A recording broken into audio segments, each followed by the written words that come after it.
Bismillahirrahmanirrahim. Assalamualaikum warahmatullahi wabarakatuh. Perkenalkan, saya Rana Mawati Rahman dari program studi Pendidikan Guru Pendidikan Anak Usia Dini. Di video kali ini saya akan menceritakan pengalaman saya selama 2 minggu PLP di PAUD Inklusi Serawang Bocah. Nah, PAUD Inklusi Serawang Bocah merupakan sebuah PAUD atau TK di bawah yayasan yang menampung anak-anak normal maupun anak-anak yang berkebutuhan khusus. Nah, selama 2 minggu saya melakukan observasi atau PLP 1 di PAUD tersebut, saya merasa banyak sekali pembelajaran yang bisa saya ambil untuk saya kembangkan sebagai calon guru. Nah, di PAUD Inklusi Serawang Bocah tentu saja memiliki visi misi. Yang pertama yaitu misi dari PAUD Inklusi Serawang Bocah itu sendiri, diantaranya 1. Merancang pembelajaran yang menarik dan menyenangkan sesuai kebutuhan peserta didik. Yang kedua, membiasakan kemandirian, berpikir kritis, logis, dan kreatif, menghargai keberagaman. Dan yang ketiga, membiasakan menyampaikan ide dan gagasan tanggap terhadap lingkungan.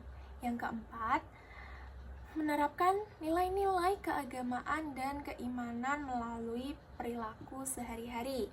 Nah, menurut saya, misi dari PAUD Inklusi Serawang Bocah selama saya melakukan observasi dan PLP di sana, tentu saja banyak yang sudah diterapkan melalui pembelajaran dan pembiasaan setiap hari. Nah, di PAUD ini sendiri itu menanamkan pendidikan karakter dan kemandirian, baik untuk anak normal maupun anak berkebutuhan khusus. Karena di dalam satu kelas tentu saja menerima anak berkebutuhan khusus, maka dalam satu kelas itu adanya pencampuran atau gabungan dari anak normal dan kebutuhan khusus. Tentu saja di dalam kelas tersebut menyediakan guru pendamping dan shadow teacher untuk mendampingi anak berkebutuhan khusus tersebut. Namun tidak adanya diskriminasi atau perbedaan yang sangat menonjol untuk pembelajaran yang diterapkan selama pembelajaran di kelas tersebut. Semua permainan, semua pembelajaran itu disamakan. Tentu saja permainan disediakan itu dapat menunjang atau mengembangkan dari perkembangan anak-anak yang ada di kelas. Guru pendamping yang ada di kelas tentu saja memiliki peran utama, yaitu untuk menunjang pembelajaran yang ada di kelas. Untuk guru-guru pendamping yang lainnya tentu saja akan membantu guru utama dalam melakukan pembelajaran. Sedangkan untuk shadow teacher di PAUD ini terdapat kurang lebih 2 shadow teacher, diantaranya di kelas KB, lalu ada di kelas C1. Nah, untuk shadow teacher sendiri memiliki tugas untuk mendampingi anak-anak yang memiliki gangguan atau berkebutuhan khusus yang secara tidak langsung anak tersebut benar-benar membutuhkan pendampingan dari seorang guru. Karena saat pembelajaran digabung, jadi tentu saja perbedaan untuk mengikuti pembelajaran itu sangat terlihat dari anak normal dan anak berkebutuhan khusus. Namun, yang saya senang di sini adalah pembiasaan-pembiasaan yang dilakukan di sekolah. Di saat pembelajaran pun tidak adanya perbedaan antara permainan anak normal dan anak berkebutuhan khusus. Namun, di saat anak berkebutuhan khusus itu tidak dapat mengikuti pembelajaran seperti teman-temannya, maka tugas shadow teacher di sini adalah menyediakan sebuah permainan khusus untuk anak berkebutuhan khusus ini. Nah, biasanya di kelas itu akan disediakan sebuah meja khusus untuk si anak ini yang memiliki gangguan, lalu disediakan permainan di atasnya agar anak dapat mengikuti pembelajaran di kelas juga. Nah, tentu saja untuk menunjang keberhasilan pendidikan di PAUD ini, guru juga memiliki tata tertib. Nah, tata tertib seperti penyambutan anak, tata tertib mengenai jadwal piket, atau bahkan adanya evaluasi setelah pembelajaran selesai. Yang pertama yaitu kegiatan penyambutan anak. Kegiatan penyambutan anak dilakukan 15 menit sebelum pembelajaran dimulai. Jadi jam 7 itu biasanya guru sudah sampai berada di sekolah. Nah, pada saat saya melakukan observasi selama 2 minggu, guru-guru sebelum pembelajaran itu melakukan pembersihan kelas dan area sekolah. Nah, guru-guru bertanggung jawab untuk membersihkan kelasnya masing-masing. Nah, di situ saya juga ikut serta dalam mungkin menyapu, mengepel, dan mempersiapkan media pembelajaran yang akan dipakai di hari itu. Namun, yang saya senang dan menemukan sebuah keunikan yaitu mempersiapkan media pembelajaran itu di hari sebelumnya, yaitu saat pembelajaran selesai di siang hari. Di situ guru-guru akan mengolah kreativitasnya untuk membuat media pembelajaran yang akan dipakai di hari selanjutnya. Nah, di situ di saat pagi hari, guru-guru akan menyiapkan kelas dengan nyaman agar anak-anak dapat mengikuti pembelajarannya secara maksimal. Nah, setelah menyapu dan mengepel semua kelas dan area kelas, guru-guru akan berkumpul di depan pagar untuk menyambut anak. Nah, anak-anak akan datang ke sekolah sekitar pukul 7.30 atau setengah 8 pagi. Nah, untuk penyambutan sendiri, sistem di sini adalah menerapkan kemandirian dan pendidikan karakter. Jadi, di penyambutan anak pada awalnya, guru akan menyambut anak-anak dengan senyum, sapa, dan mengajak ngobrol sedikit. Lalu, anak-anak diarahkan untuk bercuci tangan terlebih dahulu di wastafel depan gerbang sekolah. Nah, wastafel di sekolah ini disediakan sesuai dengan tinggi badan anak, jadi tidak terlalu pendek dan tidak terlalu tinggi. Nah, setelah cuci tangan, anak-anak diarahkan untuk bersalaman kepada guru-guru yang menyambut di depan gerbang. Lalu selanjutnya anak-anak diarahkan untuk menuju kelasnya masing-masing, yaitu untuk kelas KB berada di bawah dan kelas C1 dan C2 ada di lantai 2. Nah, anak-anak diarahkan untuk meletakkan tas mereka di raknya masing-masing, karena di raknya masing-masing itu sudah tersedia nama-nama mereka dan mereka sudah hafal dan melakukannya dengan sendiri. Setelah anak-anak meletakkan tas, anak-anak akan turun untuk bermain bebas dan sembari menunggu masuk kelas. Nah, saat jam menunjukkan pukul 8, maka guru-guru akan mengajak anak untuk melakukan baris bersama di depan atau di halaman sekolah. Nah, yaitu untuk melakukan persiapan atau baris untuk menuju kelas masing-masing. Nah, di sini guru-guru melakukan sebuah nyanyian atau untuk menyiapkan barisan agar anak-anak senang di saat pagi hari. Setelah baris pun selesai, guru-guru akan mengarahkan anak-anak untuk menuju kelasnya masing-masing. Nah, setelah baris selesai itu menuju kelas, lalu guru-guru mengarahkan anak untuk mengambil bekalnya.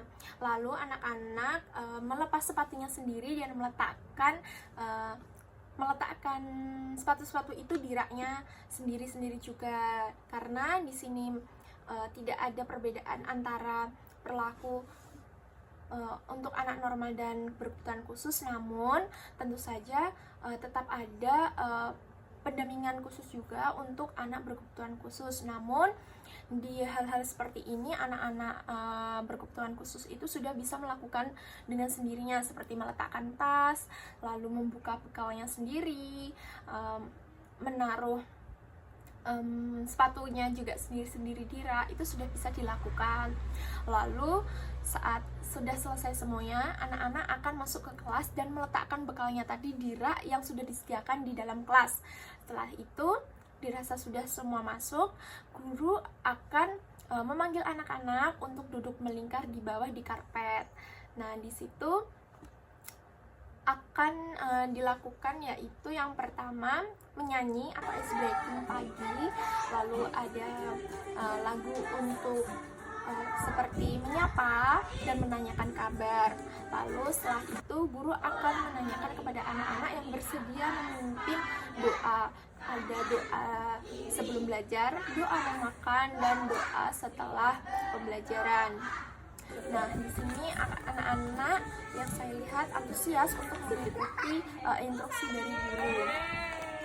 Nah, setelah itu akan dilakukan doa dan dipimpin oleh anak-anak, tentu saja didampingi oleh ibu guru. Nah, setelah berdoa selesai, ibu guru akan menanyakan kabar, lalu bercerita. Jadi dicerita di sini guru hanya memantik untuk anak-anak dapat bercerita apa yang akan diceritakan oleh anak-anak. Nah, di sini guru akan sedikit mengaitkan tentang pembelajaran di hari itu juga. Nah, tentu saja di situ guru akan menjelaskan pembelajaran apa saja yang akan dilakukan anak di hari itu. Nah, saat pembelajaran dimulai, biasanya guru itu menyediakan media pembelajaran itu di berbagai arena sudut.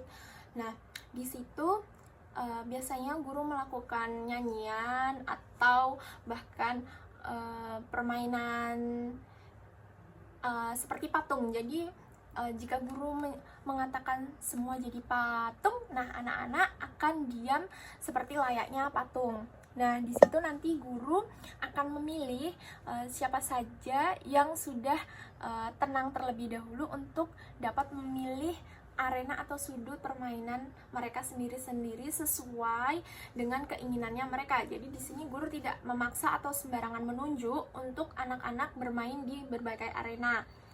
Nah, biasanya anak-anak juga akan memilih sesuai dengan minatnya mereka sendiri. Nah, di sini guru dibagi untuk mendampingi di berbagai sudut arena permainan. Namun, nanti guru utama juga akan berkeliling melihat progres anak saat bermain. Tentu saja ada sedikit pendampingan khusus terhadap anak berkebutuhan khusus untuk mengikuti pembelajaran di kelas tersebut. Jika ada anak yang belum mengikuti kegiatan, maka anak akan dibebaskan untuk memilih sebuah permainan.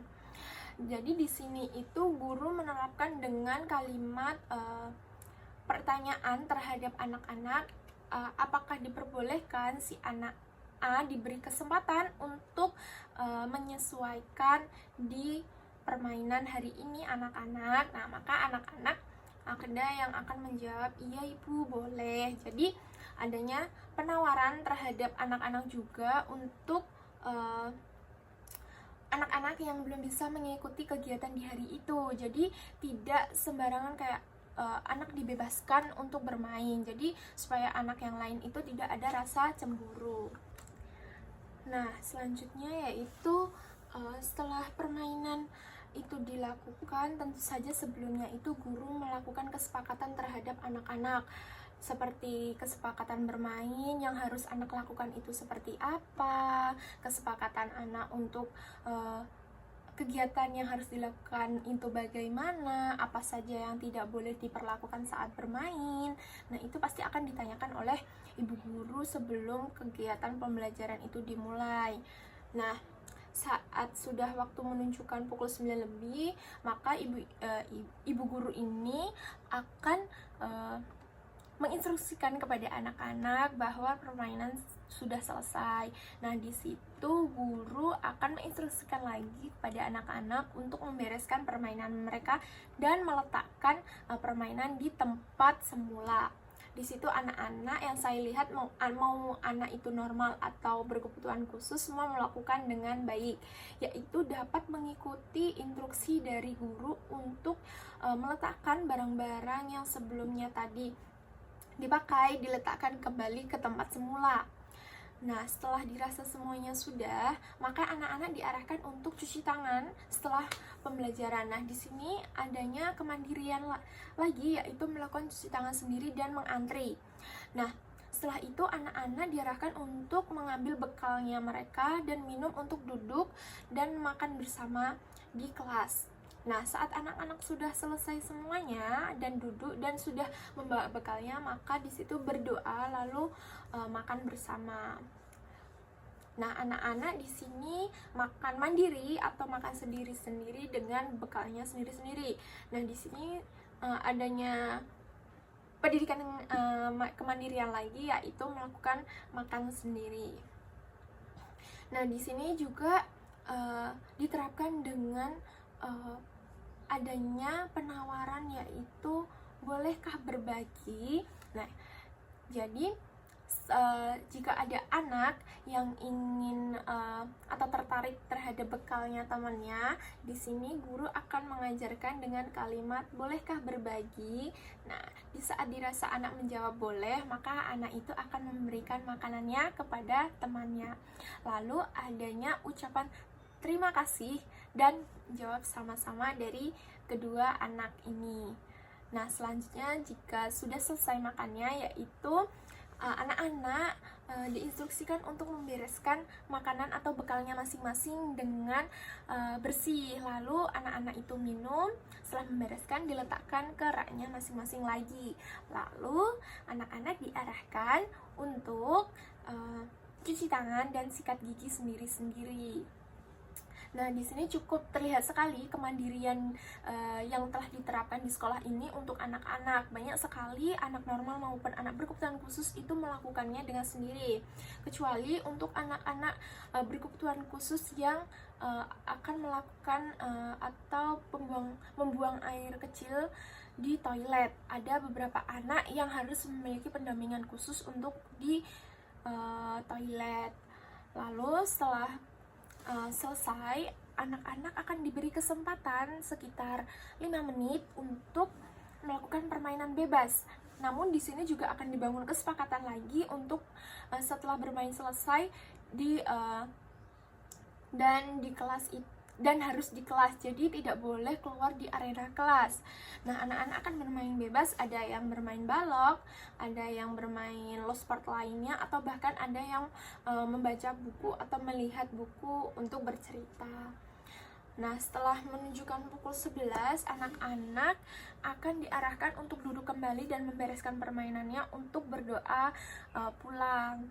Nah, di sini juga guru adanya ice breaking, lalu menanyakan kepada anak-anak apakah di hari itu anak-anak merasa senang atau bahkan ada yang sedih atau ada yang marah. Nah, di situ guru akan mengulang kembali pembelajaran yang telah dilakukan di hari itu. Guru juga pastinya akan menanyakan satu anak untuk keadaan perasaan di hari itu juga. Lalu setelahnya berdoa lalu pulang. Nah, pulang di sini yaitu tidak langsung keluar kelas semuanya. Namun di sini guru pendamping akan keluar dari kelas dan melihat siapa saja yang sudah dijemput. Nah, peran guru utama di sini untuk mendampingi anak-anak di kelas.